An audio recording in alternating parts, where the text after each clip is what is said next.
Orange County Registered Digital. Hello and welcome to the OCVarsity Gridiron Show. This is our semi-final preview.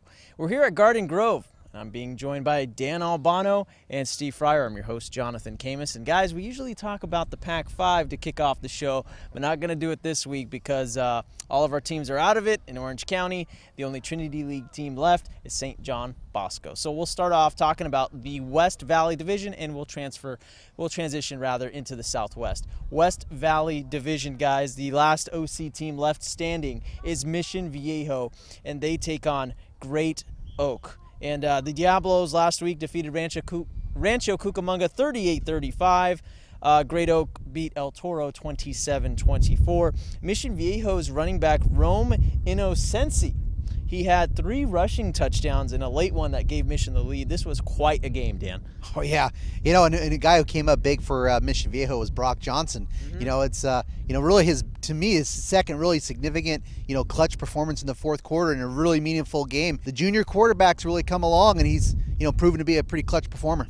The winner of this game, Steve, plays the winner of Upland and Vista Murrieta. Yeah. Mission Viejo, they haven't lost in a long time. Well, tradition never graduates, they say over there at Mission, don't they, Dan? And so, yeah, they've got it going on. And Brock Johnson, interesting to see, we knew he'd get better. A lot of pressure on that young man. Yeah, and the thing about Brock is he's playing well when it matters in the playoffs. So we transition into the Southwest semifinals where Buena Park defeated Villa Park last week 14-0. That was a great shutout victory for Buena Park. And meanwhile, they're going to be at Trabuco Hills because Trabuco Hills finally ended Corona Del Mar's quest to go on a four-peat. Dan, this one has Game of the Week written all over it. I think so, and we were, I was really focusing a lot on the offense, thinking about, that Buena Park offense and the Villa Park offense. I thought there'd be a lot more points, and I was stunned. That was one of the most surprising scores that I saw on Friday night. 14-0. Buena Park playing some serious D because we know what they can do on offense, fellas. So, man, Coach White is a defensive guy on that staff there. He's a head coach, but he's a defensive. He focuses more on defense. As far as his background. So credit to Coach White and the Coyotes, and they're going to have to play some serious D against Trabuco, which is on a roll right now. They played great D and they shut down Corona Del Mar. Yeah, they sure did. Trabuco Hills limiting Corona Del Mar to only 10 points. We were at that game, Steve. It was my first time watching Jimmy Jacobs, and I was mighty impressed. 2 touchdowns, and Trabuco Hills. I think the sleeper teams throughout the year, maybe underrated, and they're really showing up when it matters most. Yeah, in my little top 25 I had Trabuco Hills always somewhere like 10 through 15 because I knew they were really good. That offensive line for that group, boy, in that second half of that game, they took over the Trabuco Hills guys.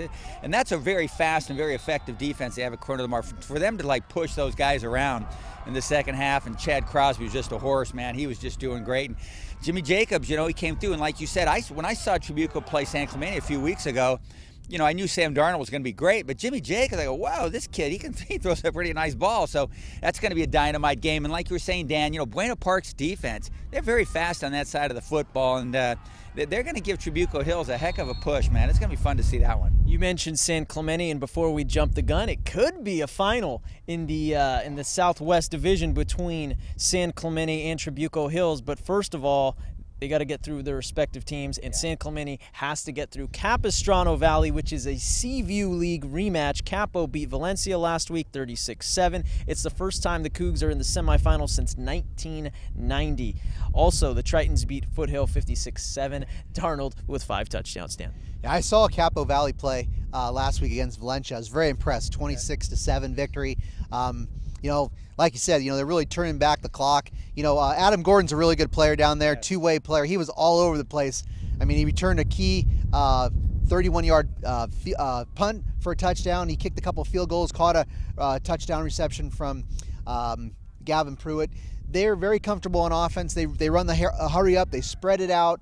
They're going to throw the ball all around the place like Sam Darnold. So that should be an interesting game. I think Capo has improved since they played San Clemente, and I think they could be a closer game this time because the Tritons handled them pretty well the first time. Yeah, that first time it was in early October, Steve. The Tritons beat the Cougs 54-27. But what is it about a rematch in your league that you already played earlier in the year and you play each other in the playoffs?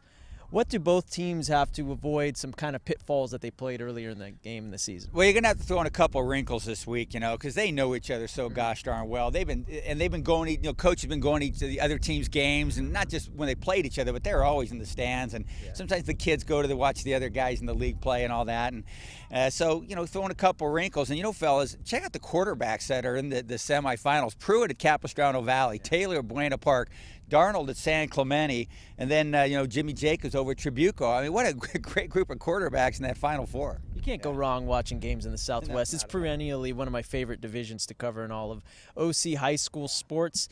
All right, our thanks to Dan Albano and thanks to Steve Fryer. Make sure to check out the OCVarsity Gridiron Extra, where we will preview Garden Grove's road to a championship. I'm Jonathan Khamis, and check out OCVarsity.com for all your latest playoff info. That's OCVarsity.com, where we've got you covered. Orange County Register. We are here in the service of Orange County.